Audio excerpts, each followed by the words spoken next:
Hi, everyone, and welcome to the Aaron White Show. And I'm your host, Aaron. Today, we have a fantastic guest, Kristina, aka Serb. Serb grew up in Montenegro and lived there through two wars before coming to Australia at the age of 18, where she was unable to speak our language. She has since become a St. John's ambulance officer and a trainer assessor on a gold mine here in Western Australia. Welcome to the show, Serb. Hello, Aaron. How are you going today? Fantastic, thanks. We might start back in Montenegro. Can you please tell me what it was like growing up there and about these two wars? Yeah, Aaron. So I've grown up in Montenegro, like you mentioned. It's a small country in southern Europe. It's actually a really beautiful country, and we the population, for those that don't know.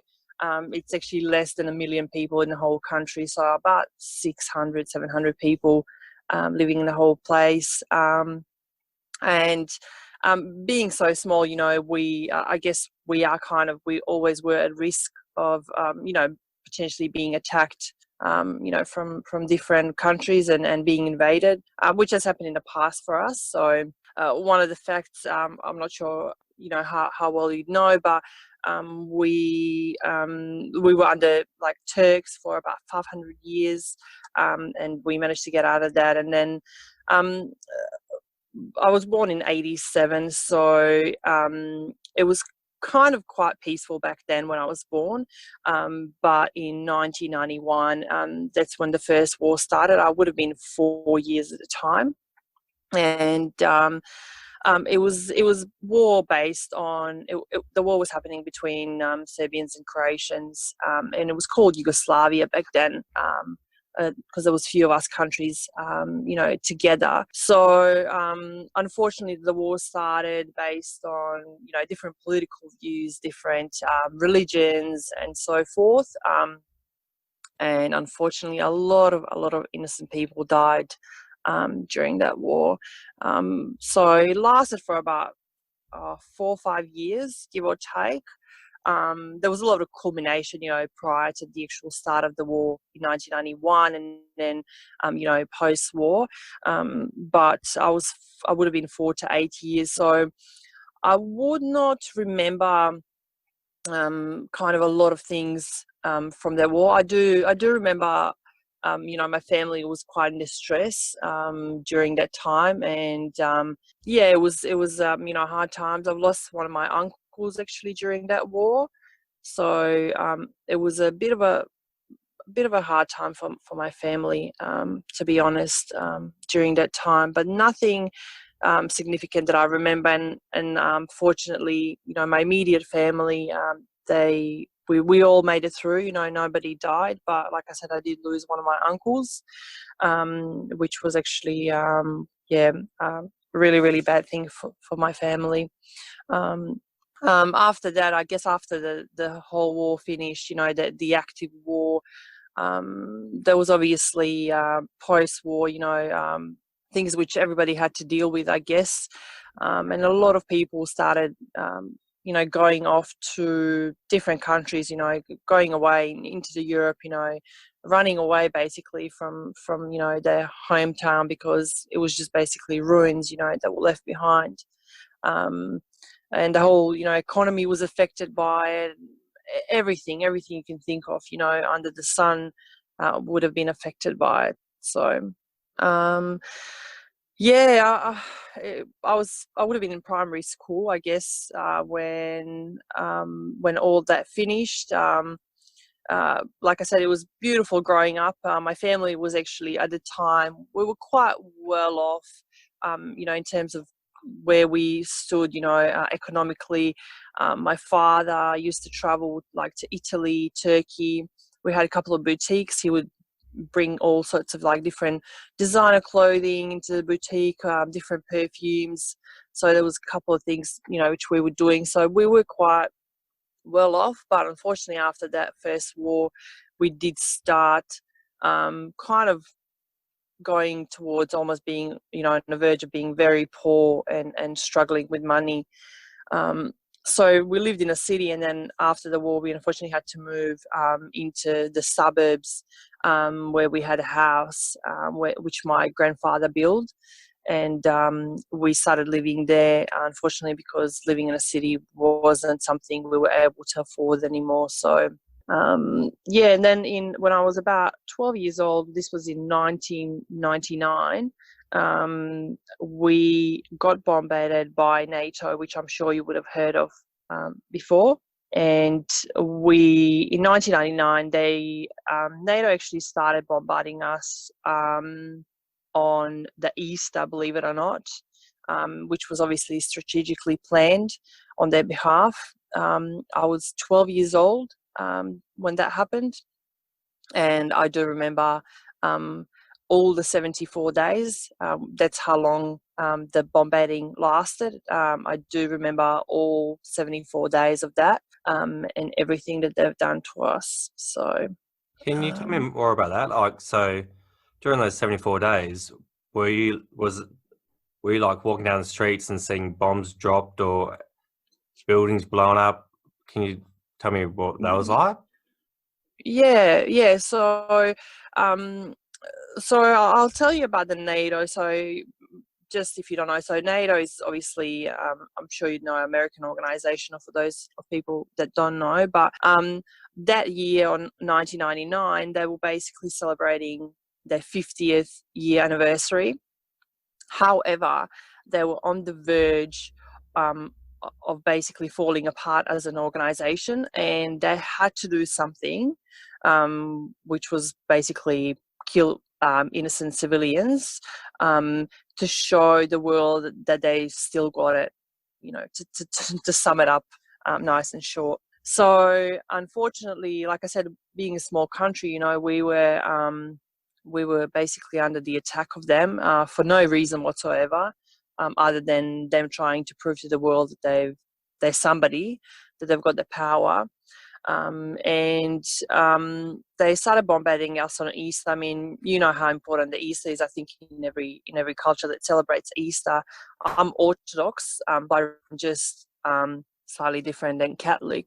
So Easter is quite an important thing, just like it is Christmas for you guys. So we celebrate all that sort of stuff, and they decided to attack us on the very first day of Easter, which obviously was really bad. I remember during that war, basically we were sitting we would go on a rooftop from my house, and we would be sitting there and watching them drop bombs on our airports, on the bridges, on the factories, on military bases, schools. The only thing they did not bombard was hospitals, but everything else that one country needs functioning, they've destroyed. And because, like I said, I'm from Montenegro. It used to be called Serbia and Montenegro, and then we've parted our ways, and claimed independence. So we, as a Montenegro now, we kind of copped a little bit of less than what Serbia did. In Belgrade, which is the capital of Serbia, they really, really caused a lot of damage and killed a lot of people, which is the saddest part about it. We can rebuild bridges, we can rebuild schools, we can rebuild all that, but we cannot bring the lives back. And unfortunately, we lost more than 2,000 lives, and there was about 6,000 people that were injured in those 74 days, which is something we can never get back. And it was quite traumatic. We going to school, always kind of, watching behind yourself, watching above you, waiting for something to happen, living in fear is something that's definitely not a pleasant thing to experience, especially being a child, and something no child should really experience ever. No, definitely not. Hey, out of those 2,000 killed, 6,000 injured, did you know any of them? Yeah, there's a lot of people that I knew, from the 2,000 people that died, and definitely leaves scars, for a lifetime, unfortunately. And again, something no child should, bear with them at that age. You're supposed to be playing with your dolls on a playground, with your friends, riding bike, learning how to surf, or all those good things. And unfortunately, I was kind of robbed of my childhood, by those people. Yeah, it's horrible. When you're sitting on top of that rooftop watching these bombs, were you scared that the bombs are actually going to fall on you guys? No, well, in a way, yes, but in a way, no, because you could see what's happening. You could see where the planes were flying, and actually, one of the bases was actually kind of situated behind our house. So we we knew that they're going to fly from there, wherever they were going to go, and they flew over our house. And we knew that they were heading for the military base and one of the airports near capital Podgorica, which is where I'm from. And we could see directly, because it's only a small town.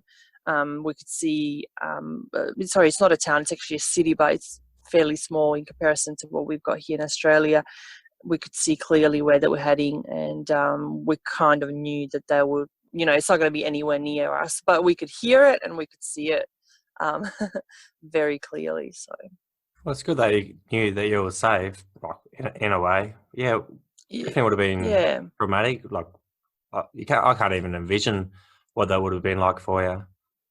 No, it's really hard. I mean, saying it to you like this, and then describing these events, it doesn't really portray the picture, and I kind of don't want anybody to see this picture clearly, because, like I said, it's not a good one, but it's really, really hard. It's talking about it now, I can see it in front of my eyes, just like I'm right there where I was, all those years ago. So Do you ever get um, flashbacks? sometimes, sometimes I don't know how well you know, but some songs, some smells, some images, sounds, like that can remind us of certain events, memories, bring out the old memories. So yes, sometimes different situations can bring out the memories, and if you mean flashbacks by that, then definitely yes. Yeah, that's exactly what I meant. Yeah, can you tell me how you actually got out of Montenegro and came to Australia? Yeah, so I basically, during all that time and the war, when it all started, the first 74 days, my father, my parents actually split up when I was about just before that, I was 10 or 11 years old. And my father went to live with my stepmom at the time, and she had two sons. And the two of them saw that basically the whole country is just going to go, everything's going to go downhill, because they ruined pretty much all of our economy and everything that one country needs for functioning. So they decided that they needed to get away somewhere and somehow, get us kids out of there and do something about our lives and our future. So they went to Bulgaria as immigrants, and they lived there for about 8 months. And yeah, they had to do whatever they had to do, to survive. They've done all these jobs which they never had to do before, and they applied for a visa to come to Australia as refugees, and after 8 months, the visas got granted, and my father, my stepmom, and two of her sons came here. Now, when my dad arrived here, he arrived here with nothing, just a suitcase, no money, no nothing. He couldn't speak English. My stepmom could speak a little bit, and the kids, they couldn't speak either. So, but being a kid, it's quite easy to learn a new language. Your retention is a lot better than when you're an adult. So my father really struggled. He had to do all these odd jobs, like, being a cleaner, even though he's a man who's, got a school behind him. Um, and until he could learn the language, and he had to meet all these criterias, like having a full-time job, having a house, which was quite hard for him to achieve because of the language barrier. But he somehow, after about 3 years of being here, he managed to achieve all those things, so he can actually bring us kids to Australia. Now, he could only bring the kids which were under 18 years of age, and there was three of us. So my sister was 3 years older than me, myself, and my brother, who's 4 years younger.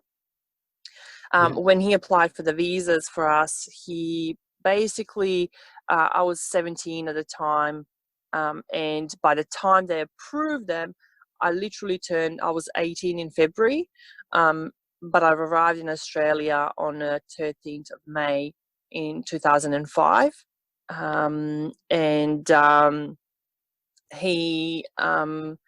My father could not bring my older sister because she was over 18, so she was classed as an adult. And unfortunately, she was left behind with my mum, and then me and my younger brother came here, like I said, on the 13th of May, which was quite an important date for us Serbians in our religion, because on the 13th of May, it's called Saint Basil of Ostrog. It's one of our most important saints. There's a day when we celebrate him, and he's based at one of the quite major tourist attractions in Montenegro. It's monastery, which is situated against an almost vertical backdrop, and it's called Monastery of Ostrog, which is built just for him. So we kind of we thought the fact that we got granted our visas and the fact that we arrived on this date in Australia, it was kind of meant to be, and it was something, that God per se wanted us to happen on that specific date. Traveling to Australia was quite interesting for me and my younger brother.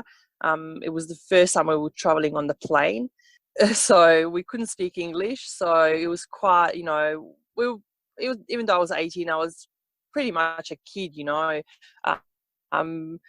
quite scared of everything, intimidated. Such a long trip, going into the unknown, leaving half of my family behind. My mum, my stepdad, my older sister, and then my mum was pregnant at the time with my baby sister. Leaving all the family, all your friends behind, jumping on the plane. We boarded in Belgrade, and then we travelled from Belgrade to Dubai, stopover in Dubai, and then from Dubai to Perth. And it was actually an interesting trip because when my dad booked us tickets, he arranged with this agency who was owned by this Serbian lady, arranged that somebody will wait for us at the airport in Dubai to guide us where we needed to go to board on the gates, just because we couldn't speak English. But when we arrived in Dubai, absolutely nobody waited for us. So we just had to find our own way around the airport, and somehow board the plane to Australia. So That's pretty insane. It's hard enough getting around airports as yes. it is. Yes, even when you could speak, like even now I speak English, and travel quite a lot, and going to a new airport, even with it, knowing English language, and you can read the signs and understand what they mean, sometimes it can be hard. And being a kid, being scared, going through all these different traumas, that I went through, it was quite intimidating. But I do remember I was expecting Australia to be, the first initial thing that I saw. We were still in the plane and we were just hovering over Perth. And I guess we ended up seeing kind of all the little shrubs on the side. We didn't see the city because we were sitting on that side of the plane. And there was nothing, there was no houses or anything like that. And me and my brother looked at each other, and I just said to him, I said, where did we come? What is this? This is even worse than back home. Come to the desert. Yes, that's exactly what it looks like. So, and my dad and his friend Igor, they were waiting for us at the airport. And I'll never forget that day, you know, when we landed and saw our dad after all these years. It was quite emotional, reunion, you know, after everything that we've been through. So yeah, it was really, really, it was a great day for us. Really great day. No, that's pretty awesome. Hey, so when you arrived in Perth, how did you go about like getting a job and all that type of stuff, like getting into the community and learning the language? Must have been very hard. As you said, you couldn't speak English. Yeah, yeah, that's right, Aaron. It was really, really hard. It was actually one of the hardest things in my life, to be quite honest. And even talking to you about it now, I think I'm getting a little bit emotional because it just kind of brings those memories of, you know, the hardship that you had to endure before arriving here, but then the hardship that I endured arriving in Australia. Um, it feels like it was just as bad, you know. Couldn't speak English, so I was 18 at the time. You know, quite heartbroken, the fact that I left, you know, everything behind me that I knew. Me and my brother, we both had to go. We went to Aaronmore Catholic College, which is based in Leederville here in Perth, and they had an English school for all of the refugees and immigrants. And we were immigrants, so we basically had to go for 8 months, intensively just English school. Now, I remember for the first month, I would go to school every single day. I would come back home and I would cry my eyes out because I could not understand a word of what the teacher was saying. It was just a noise, but you know, I was just listening to something. I didn't even know what it meant. Absolutely no word whatsoever. And about after a month of doing that intensively every single day, it's like something clicked in your brain, and something like somebody, you know, got two wires connected. All of a sudden, all that noise started making sense, and started, you know, uh, I started understanding what she was saying. I started understanding, putting the words together, what they meant, which was kind of really, really a great feeling to experience, you know, after all, you know, all that month of struggle. And we basically ended up learning, you know, I guess the basics, you can say it. I ended up finishing after those 8 months. I ended up being given a certificate of intermediate level of English. And after that, I kind of wondered I wasn't sure what to do. Mind you, I did forget to say that when I was back in Montenegro after finishing primary school, um, I went to study to be a midwife at medical school of Montenegro. Um, and because my passion always lied with helping, you know, people, and I guess, you know, being around people. So yeah, coming here, they would not recognize any of my qualifications at the time. And I was kind of heartbroken, you know, because if you study so hard for about 4 years, you know, you kind of don't want to redo it again. And in order to redo it here, I couldn't even redo it, to be quite honest, at the time, Aaron, because my English, it was just the basic that I knew how to speak. I could not speak like I speak now with you. So um, I decided, one of my family friends basically tried to push me to go and study. And she said, oh, maybe you can go and study something to do with mining. So I said, yeah, no worries. I'll try if it's not hard. And it was this short course at TAFE, mining exploration. So I enrolled in that and studied that. But I've never worked in a field. In the meantime, while I was studying that, I managed to get a first job with my English at the time at KFC. And it was quite close to home, so I worked at KFC the whole time that I was studying that. Once I finished studying that, I went back home for the first time. So I was here for 2 years before I went back home for the first time. I went back home I was there for 8 months, come back to Australia. And one of my friends who was working at the hotel as a chef, she managed to get me a job as a porter, which was, the person that obviously carries all the luggage and all that sort of stuff. So I was working as a porter and at the hotel, started my career, I guess, in hospitality.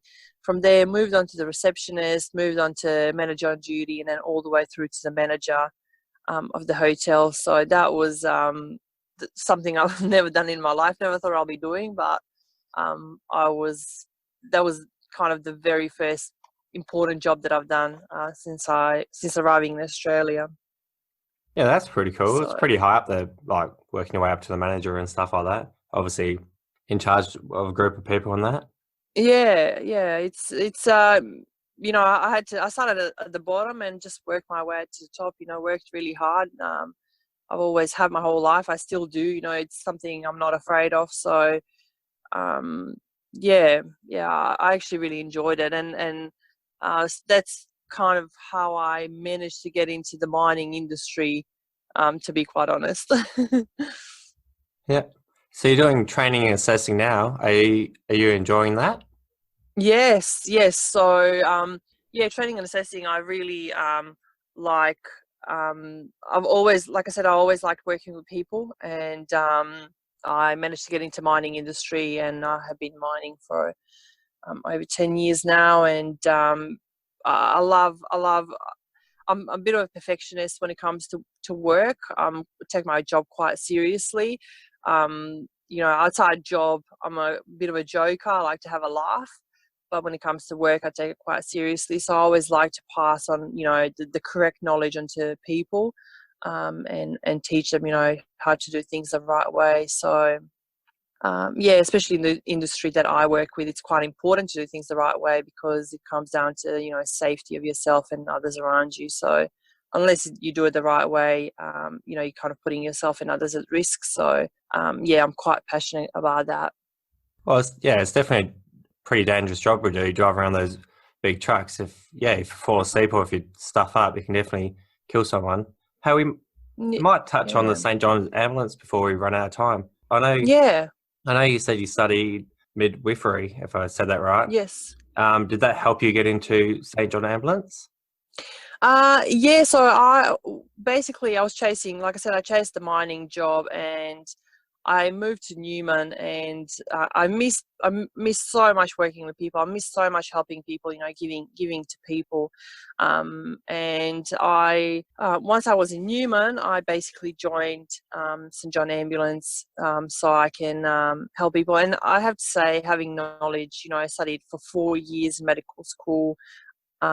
Definitely helps once you join the ambulance, because you have so much to bring to the table in terms of knowledge, where somebody that didn't study, um, some of the people do get trained on a job, but they're not classed as paramedics, they're just officers. So there's a difference, in terms of what you can do, what sort of medicine you can administer, and what sort of stuff you can do to help people once you're in the field. So and I guess St John Ambulance it's a slightly different from midwifery. Midwifery is just one job, what's going to happen each and every time almost.